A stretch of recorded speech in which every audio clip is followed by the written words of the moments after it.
Sai Ram. Chapter 5. Baba's return with Chand Patel's marriage party, welcomed and addressed as Sai, contact with other saints, his attire and daily routine, the story of the Padukas, wrestling bout with Moideen and change in life, turning water into oil, the pseudo-guru Jawhar Ali. Written by Chand Patel's marriage party. As hinted in the last chapter, I shall now describe first how Sai Baba returned to Shirdi after his disappearance. They lived in the Aurangabad district, Nizam state, in a village called Dhu, a well-to-do Mohammedan gentleman by name Chand Patel. While he was making a trip to Aurangabad, he lost his mare. For 2 long months, he made a diligent search but could get no trace of the lost mare. After being disappointed, he returned from Aurangabad with the saddle on his back. After traveling 4 kilometers and a half, he came on the way to a mango tree at the foot of which sat a fakir, a queer fellow. He had a cap on his head, worn kafni, the long robe, and had a satka, the short stick, under his arm, and he was preparing to smoke a chilim, the pipe. On seeing Chand Patel pass by, he called out to him and asked him to have a smoke and to rest a little. The queer fellow or the fakir asked him about saddle. Chand Patel replied that it was of his mare, which was lost some time back. The fakir asked him to make a search in the nala close by. He went, and the wonder of wonders, he found the mare there. He thought that this fakir was not an ordinary man, but an Avilya, great saint. He returned to the fakir with the mare. The chilim was ready for being smoked, but 2 things were wanting. One is the fire to light the pipe, and 2, the water to wet the chapi, the piece of cloth through which smoke is drawn up. The fakir took his prong and thrust it forcibly into the ground, and out came a live ember, which he put it on the pipe. Then he dashed the satka on the ground, from where water began to ooze. The chapi was wetted with that water and wrung out and wrapped down the pipe. Thus, everything being complete, the fakir smoked the chilim and then gave it to Chand Patel. On seeing all this, Chand Patel was wonderstruck. He requested the fakir to come to his home and accept his hospitality. Next day, he went to Patel's house and stayed there for some time. Patel was a village officer at Dhop. His wife's brother's son was to be married, and the bride was from Shirdi. So Patel made preparations to start for Shirdi for the marriage. The fakir also accompanied the marriage party. The marriage went off without any hitch. The party returned to Dhop except the fakir, who stayed back in Shirdi and remained there forever. How the fakir got the name Sai. When the marriage party came to Shirdi, it enlightened at the foot of the banyan tree in Bhagat Mahesapati's field near Khandoba temple. The carts were loosened in the open courtyard of Khandoba's temple, and the members of the party descended one by one, and the fakir also got down. Bhagat Mahesapati saw the young fakir getting down and accosted him, "Ya Sai, welcome Sai." Others also addressed him as Sai, and henceforth he became Sai Baba. Contact with other saints. Sai Baba began to stay in a deserted masjid. One saint named Devidas had been living in Shirdi for many years before Baba came there. Baba liked his company. He stayed with him in the Maruti temple in the Chapdi and for some time lived alone.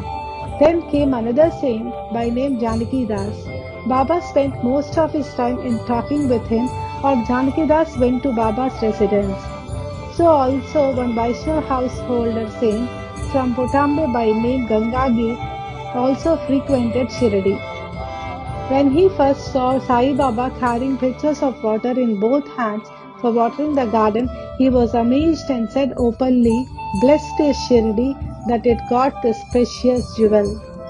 This man is carrying water today, but he is not an ordinary fellow. As this land, the Shirdi, was fortunate and meritorious, it secured this jewel. So also one famous saint by name Anandnath of Yavalnath, a disciple of Akalkot Maharaj, came to Shirdi with some people.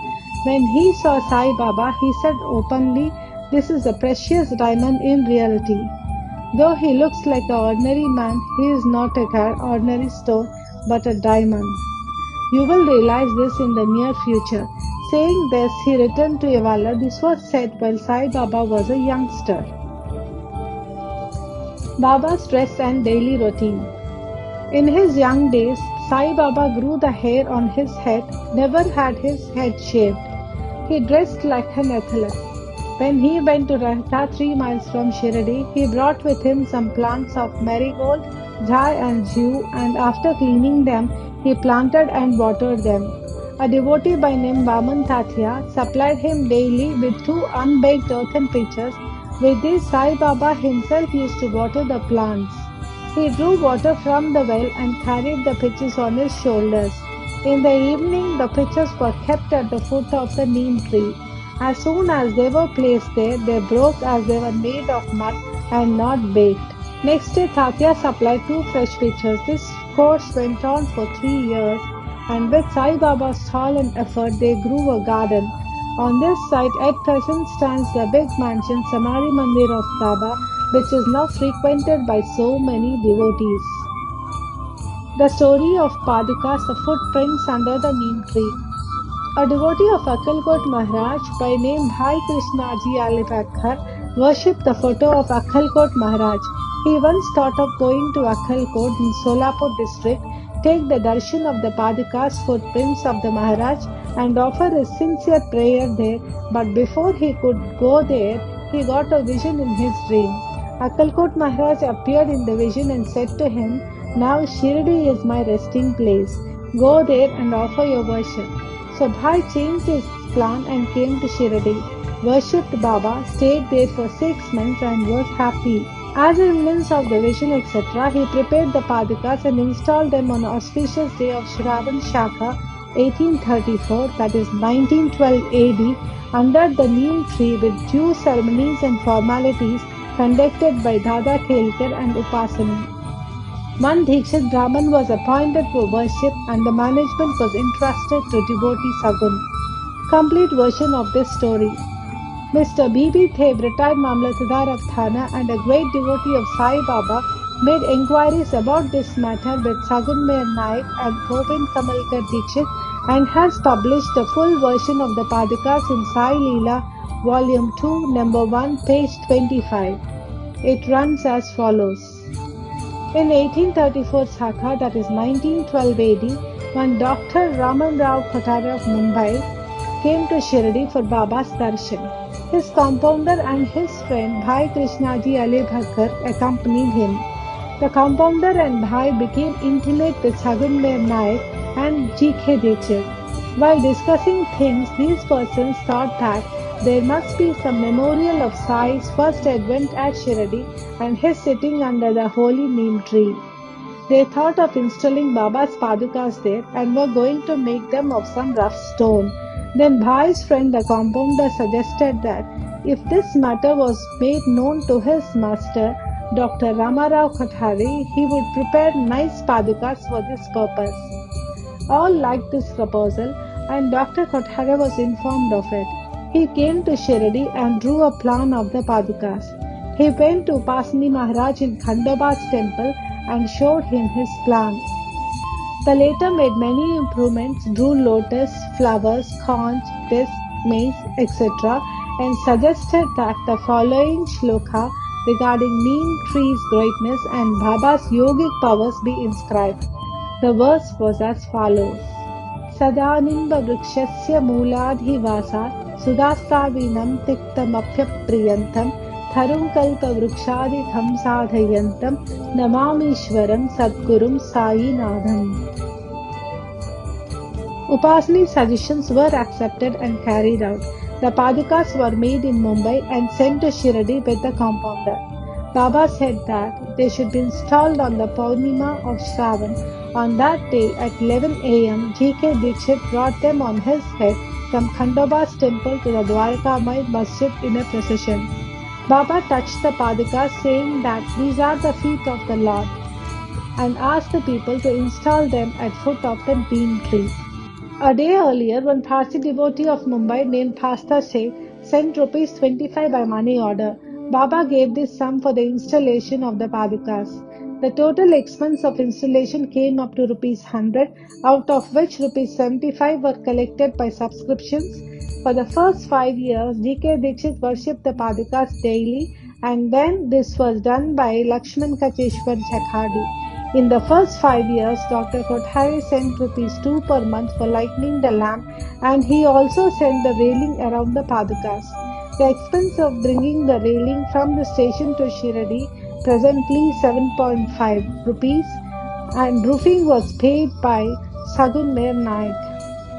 Now Jhakadi Nana Pujari does the worship, and Sagun Mer Naik offers the Naivedya and lights the evening lamps. Bhai Krishnaji was originally a devotee of Akkalkot Maharaj. He had come to Shirdi at the installation of the Padukas in Shakha 1834 on his way to Akkalkot. He wanted to go to Akkalkot after taking darshan of Baba. He asked Baba's permission for this. Baba said, "Oh, what is there in Akkalkot? Why do you go there? The Maharaj of that place is here, myself." Hearing this, Bhai did not go to Akkalkot. He came to Shirdi off and on after the installation of the Padukas. Mr. B.V. Dev concluded that Hemantpant did not know these details. Had he known them, he would not have failed to depict them in his Satcharitra. Wrestling bout with Moidhin Tamboli and change in lifestyle. To return to other stories of Baba, there was Wastrel in Shirdi by name Moidhin Tamboli. Baba and he did not agree on some points and both had a fight. In this, Baba was defeated. Henceforth, Baba changed his dress and mode of living. He donned kafni, wore a langot waistband and covered his head with a piece of cloth. He took a piece of sackcloth for his bed and was content with wearing torn and worn-out rags. He always said that poverty is better than kingship, far better than lordship. The Lord is always brother of the poor. Gangadhar was also very fond of wrestling. Once while he was wrestling, a similar feeling of dispassion descended over him, and at the proper time he heard the voice of a adept saying that he should wear out his body playing with God. So he too gave up sansar and turned towards God realization. He established a mutt on the banks of the river near Puthambe and lived there with his disciples. Sai Baba did not mix and speak with the people. He only gave answers when he was questioned. By day he always sat under the neem tree, sometimes in the shade of a babel tree near the stream on the outskirts of the village. In the afternoon he used to walk at random and go at times to Ningam. There he frequented the house of Bala Saheb Renle. Baba loved Mr. Bala Saheb. His younger brother named Nana Saheb had no son, though he married a second wife. Bala Saheb sent Nana Saheb for taking darshan of Sai Baba, and after some time, with his grace, Nana Saheb got a son. From that time onwards, people began to come in large numbers to see Sai Baba, and his fame began to spread and reached Ahmednagar. From hence, Nana Saheb Chandorkar and Keshav Chidambar and many others began to come to Shirdi. Baba was surrounded by his devotees during the day and slept at night in an old and dilapidated bedsheet. Baba's paraphernalia at this time consists of a chillin, tobacco, a thumbnail tin pot, long kafni, a piece of cloth around his neck, and satka, a short stick, which he always kept with him. The piece of white cloth on the head was twisted like matted hair and flowed down from the left ear on the back. This was not washed for weeks. He wore no shoes, no sandals. A piece of sackcloth was his seat for most of the day. He wore a cup the waistcloth band, and for warding off cold, he always sat in front of a dhuni, the sacred fire, facing south, with his left hand resting on the wooden railing. In that dhuni, he offered a oblation of egoism, desires, and always uttered Allah Malik. God is the sole owner. The masjid in which he sat was only of two-room dimensions, where all devotees came and saw him. After 1912, there was a change. The old masjid was repaired and Freeman was constructed. Before Baba came to live in this masjid, he lived for a long time in a place Takia, where with ghungru, small bells tied on his ankles, Baba danced beautifully and sang with tender love, turning water into oil. Sai Baba was very fond of lights. He used to borrow oil from shopkeepers and keep lamps burning the whole night in the masjid and temple. This went on for some time. The Vanyans who supplied oil gratis once met together and decided not to give him oil. When, as usual, Baba went to ask for oil, they all gave him a distinct no, unperturbed. Baba returned to the masjid and kept the dry wicks in the lamps. The Vanyans were watching him with curiosity. Baba took the tin pot which contained very little, a few drops oil, put water into it and drank it, and then forced it out to fall into the container. After consecrating the tin pot in this way, he again took the water from the tin pot and filled all the lamps with it and lighted them. To the surprise and dismay of the watching Brahmins, the lamps began to burn and kept burning the whole night. The Bhanyas repented and apologized, and Baba forgave them and asked them to be more truthful in future. The pseudo guru Jawhar Ali. 5 years after the wrestling bout above mentioned, one fakir from Ahmednagar by name Jawhar Ali came to Rahata with his disciples and stayed in Dhakal, the spacious room near Veerabhadra temple. The fakir was learned, could repeat the whole Quran, and had a sweet tongue. Many religious and devout people of the village came to him and began to respect him.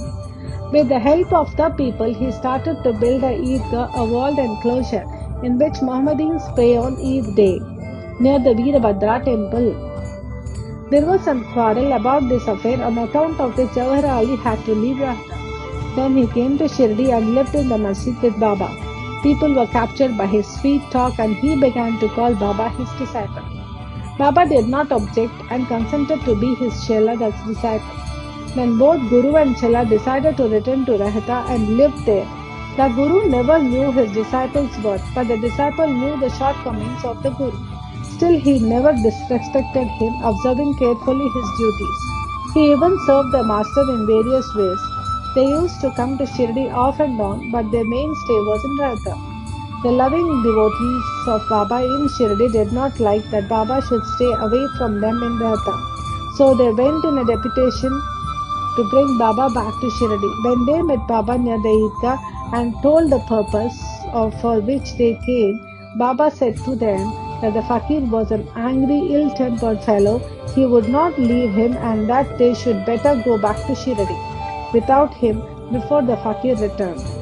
While they were thus talking, the fakir turned up and was very angry with them for trying to take away his disciple. There was some hot discussion and altercation, and it was finally decided that both the Guru and Chella should return to Shirdi. And so they returned and lived in Shirdi, but after a few days, the Guru was tested by Devidas and he was found wanting. 12 years before Baba arrived in Shirdi with the marriage party, this Devidas, aged about 10 or 12 years, came to Shirdi and lived in the Maruti temple. Devidas had fine features and brilliant eyes, and he was dispassionate, incarnate, and a dhyani. Many people, namely Tatyakote Kashinath and others, regarded him as their guru. They brought Jawahar Ali in his presence, and in the discussion that followed, Jawahar was worsted and fled from Shirdi. He went and stayed in the Bijapur and returned after many years to Shirdi and prostrated himself before Sai Baba. The delusion that he was Guru and Sai Baba his Chella was cleared away, and as he repented, Sai Baba treated him with respect. In this case, Sai Baba showed by his conduct how one should get rid of egoism and do the duties of a disciple to attain the highest end, that is self-realization. This story is told here according to the version given by Mahasapati, a great devotee of Baba. In the next chapter, Ramanavami festival, the masjid, its former condition and later improvement in it, etc. will be described. Bow to Shri Sai. Peace be to all.